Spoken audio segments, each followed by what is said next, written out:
Court. Good morning. Happy Sunday, and thank you for joining Real Talk with the Alex, the Auto Ace, and the fantastic Aaron. And then, of course, I'm just ordinary Malcolm here from the middle, talking to you about real subjects. And today we are going to discuss a little bit about small businesses.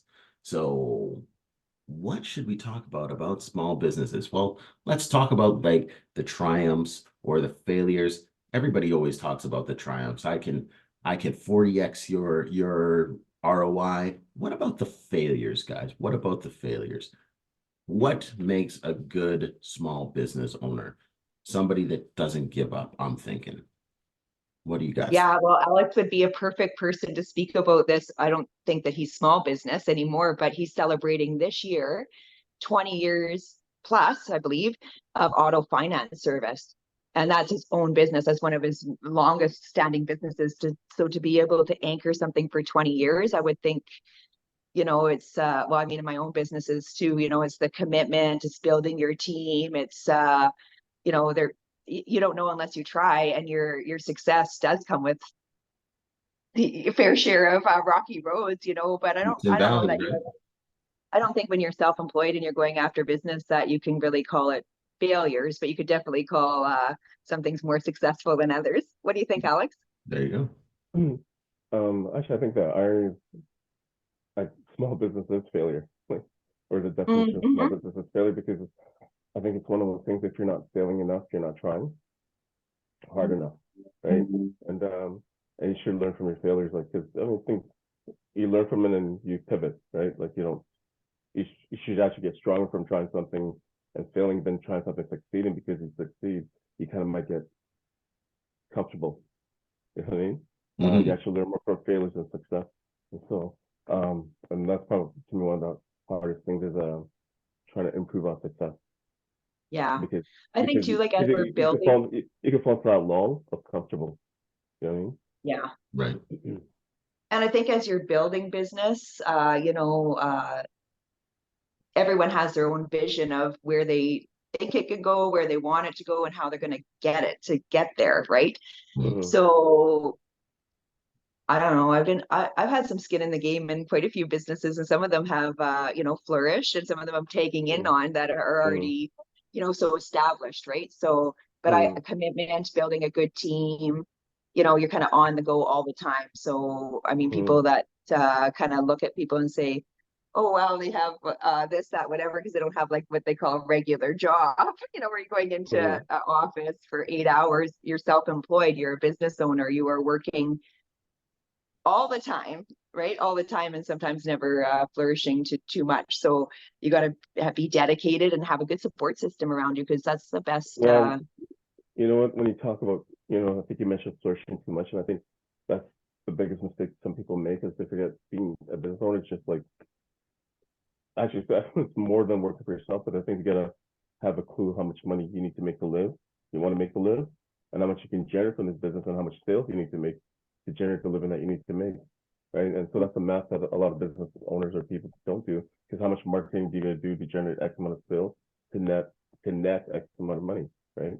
Right. And that's really, that's And your a lot of simplest limit. businesses did have a very difficult time through the global pandemic, as there were, you Yeah, know, no, yeah, but there's some that pivoted and figured it out, right? Like I know like yeah, and went in a some whole other a direction of lot of a something lot else, of them went into delivery modes, right? Whereas some of them didn't have delivery services, like Mhm. like on your hair salons, for example, that are also in delivery. Like everything was being delivered just to survive and pay the rent, right? For example, um, Mhm. you figure it out, you pivot, but that's kind of what you know. Yeah, the Well, there's pandemic. workarounds, right? There's Yeah. Well, the thinking outside of pandemic, the Adaptability, box, right? there's yeah, the workarounds. pandemic as bad as it is. I think the world in general learned something from it, and businesses and companies learned a lot from it too, in terms of Yeah, for pivoting, sure. right? So Mhm. yeah, because I think now there's more people working from home than ever before because of the pandemic. Because people just realized why not? Okay. Would you guys say that it's more important to execute or be adaptable in a business? Oh, what's a good one? That's what I do. Yeah, You know, I don't think you can. I think they go hand in hand. I think, yeah, I think the both Adaptable, and what was the other one? execute. Execution. Because you know, in my career of everything that I've ever done, I find that execution, people can have great ideas, but it's Mhm. the execution of getting that from point A to point B Yeah. to point C and to get a Well, you result. have to be able to have results to success, you know, Mhm. like, you know, if you, I'll bring myself back to when I was, you know, raising high profile for healthcare in Manitoba and fundraising money and bringing in, I was a big key holder at the time with those things. And the way you get buy-in is by saying, we're going to do this, and then you actually do it. So that's success. People Right. can see that you're, you know, so whether you're, you know, so yeah, but that does it. Every single thing takes a lot of commitment and work. And if you are the leader to that, and if you can rally up enough, you know, good people around you to execute all the different things as your business grows, that is job growth, job opportunity for others. You know, and I think that that's one of the reasons why we started Afro Extreme TV a couple of years ago in Ghana, Africa. You know, this is a product that we felt that they could use down there and you know, create jobs and on, right? Someone So need kind of thing, right? Yeah. yeah, so you know, myself, I'm still learning a lot about business. You know, I have a couple of businesses myself, and I'm always trying to make them more profitable or profitable at all. Some of them I've had to just like put aside, and maybe they'll come back. You know, so you don't know unless you try, right? So only certain people know how big they want something to go. So if most people knew how big I wanted, like how what the potential is, I think this is in there. And then I realized, holy man, it never even came close to what I originally had thought, right? But then that's why you have like a multiple things going on, so you can hopefully that all these things are kind of working in the right direction. So you can't really take your experience in building something as a loss ever, you know. You got to learn something from it, you figure.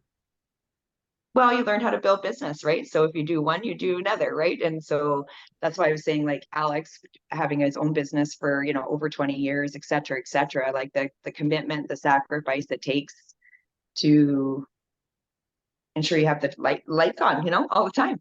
There you go. So And what do you attribute your success to there, Alex? I mean, 20 years, that's huge, man. Is the anniversary coming up soon, or has it gone and passed?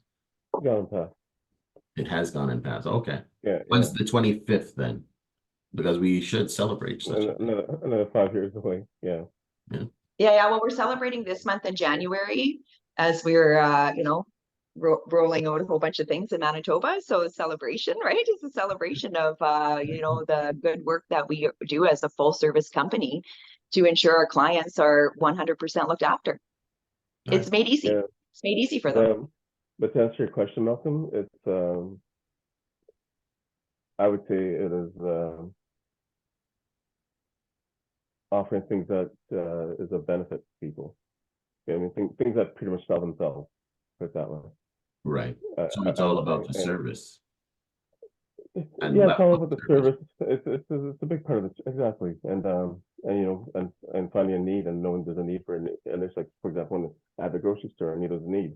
You know what I mean? Newspapers when I was 11, 12, I knew there was a need, and so um,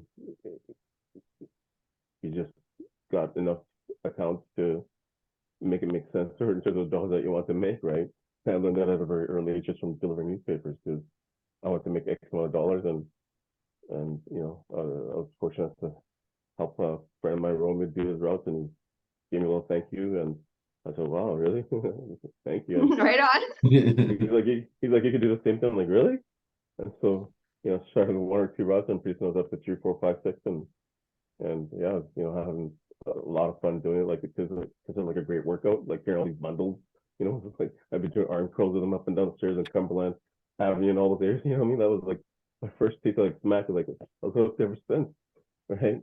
And Yeah, and it I was think really like, too, like, oh, I go mean, ahead, for sorry. like 11, 12-year-old to be able to make like unlimited income, like it was as much as I could deliver, right? So I didn't think of hiring teams at the time, which I should have, considering I was hired on as a to help. Actually, no, sorry, I did have help. My brother that did help me. I did have help, sorry. But you know what I mean? Like it was just, when you think they don't really have that nowadays, which I think is so unfortunate. But I think it was such an awesome for me learning period, you know. And so what's funny, Yeah. I was never ever comfortable at salary jobs since. No, I've had salary jobs, but I was never ever comfortable. Like, you know, you kind of start out on your, you know, don't get me wrong, like you gotta pay the bills, you gotta pay the bills, you gotta start somewhere, Mm. and you just as you learn from them, and the big thing is enjoying what you do, like you know, do something that because then you know, because business isn't easy and it is long hours and there's a lot of dedication. It's a lot easier to do it if you're doing something that you're really passionate about. That being said, though, it's gotta make sense because if you ain't making money while you're doing it, so at some point you gotta pull, yeah, you gotta pull the pin if it ain't getting returns. And so you gotta kind of um, um, a window type thing or you know, I think in stocks they call it like a stop plug or something like that, like just, you know, where you just pull the plug if it ain't working, Right. right? And Yeah. that's something too that people can sometimes keep on doing something too long that ain't working, and at some point you gotta make money or you gotta, you know, you gotta pivot to something that makes sense. Mhm, mhm. Makes sense to me. Yeah. So it's in And it's you like need a lot over of money. You salary. need a lot of money to like just to keep your lights on, to keep your, depending on what kind of business you have in Canada, you know, there's a lot of things you have to submit to Well, CRA and on, you know. So it's not only about the customer service of the people that you're serving and that industry that you're working at, but like all the required paperwork and the office work, you know, those are done like way after anyone even sees us. Maybe it's 4 in the morning, maybe it's midnight, you know, yeah, to yeah. To keep me, up to all of the criteria to even do business here. So it's a mm, lot and it costs a lot of mm, money. to me, I think the biggest thing, you know, for any business owner is marketing. Like that's your, you know, the biggest thing. And I mean, you get to some point where you're some places or some jobs are just at the right location, let's say gas station, where they get traffic. But marketing is a big key component. I mean, I think like the staffing and getting the right people to work with and things like that. But yeah, no, you're right. There is paperwork for any business, and you can either pay an accountant to do all that paperwork, or you can learn to do some of that yourself. But then that takes away too from your business, and a lot of this paperwork the government doesn't pay you as a business owner for. Like, No, you're you paying know, them. like yeah, and I mean, you get a bit of a clawback in your GST, you know, WUPLA, but still, it's kind of like a um, um, yeah. And then on top of it, you know, as a business owner, if you have employees, you have, you know, for every dollar that they take for CPP, and you have to contribute that too as a business owner. And Mm-hmm. so, you know, not only do you have to worry about keeping your doors open and paying people, you also have to put into, you know, the CPP and EI, like you have to match that as well. And you know, that's um, I don't know if that's quite fair, right, as a business owner. Well, definitely does come to your, you know, I mean, when you're paying out that money, you know, there's this line and there's this line, right? So, Mm-hmm. right. So they have made it difficult for someone like me to do business here. You know what I mean? So it's but I'm still young, so I'm keep on going, you There you go. There you know, go. keep on going.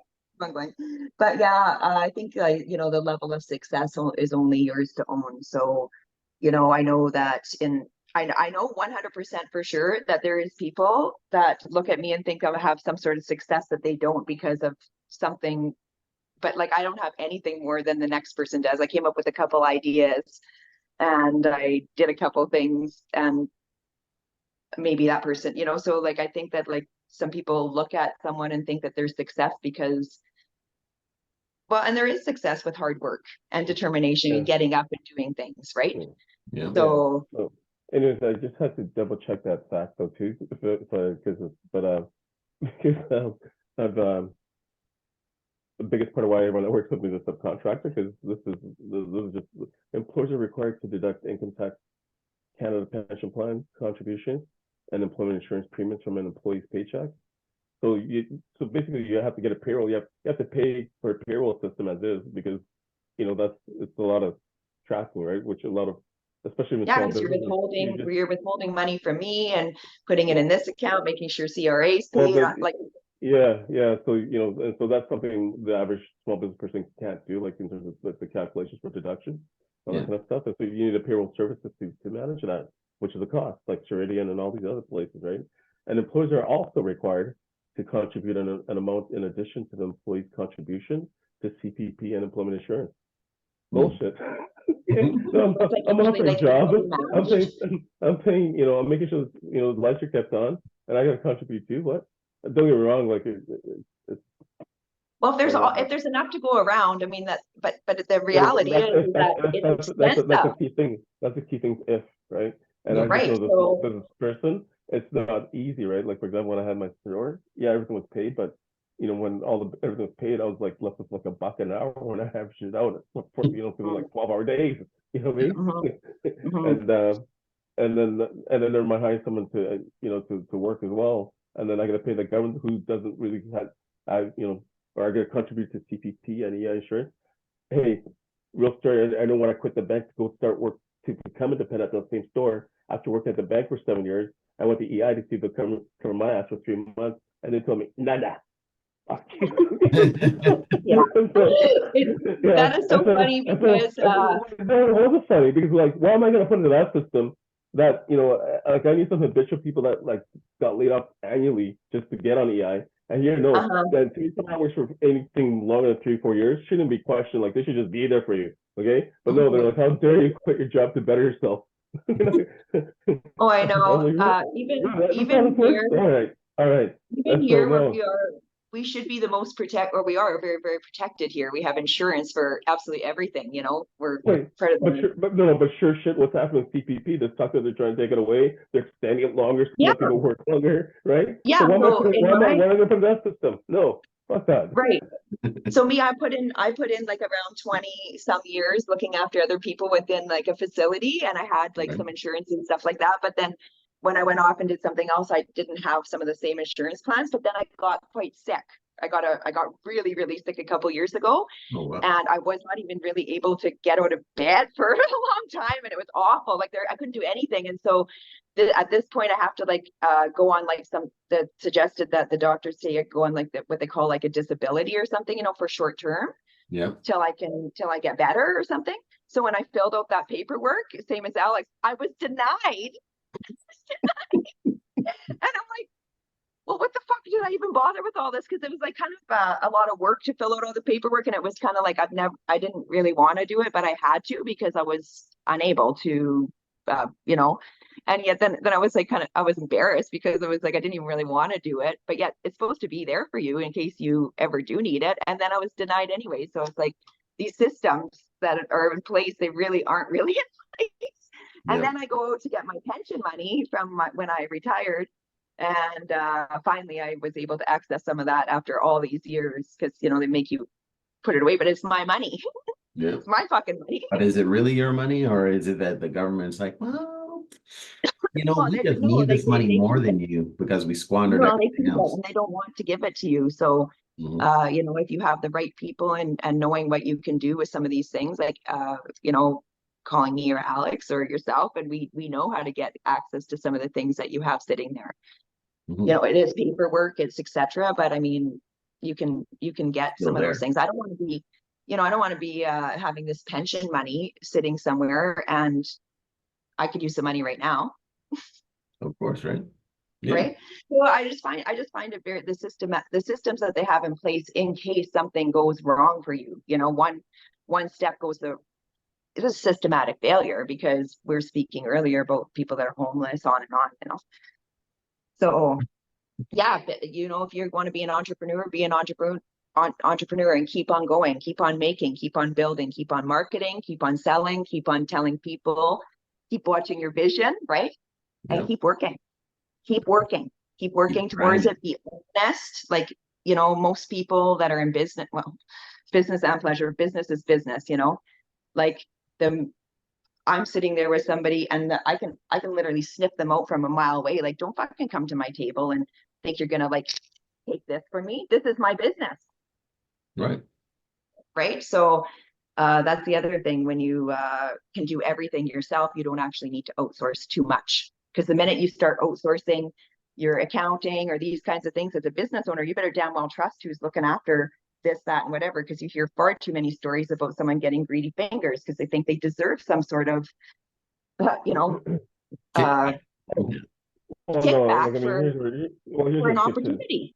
Mhm. well, no, here's where it's good to kind of have a clue, right? Because then you have an idea, but at some point, in order to grow, you have to delegate or you have to have different people doing different things because Yeah.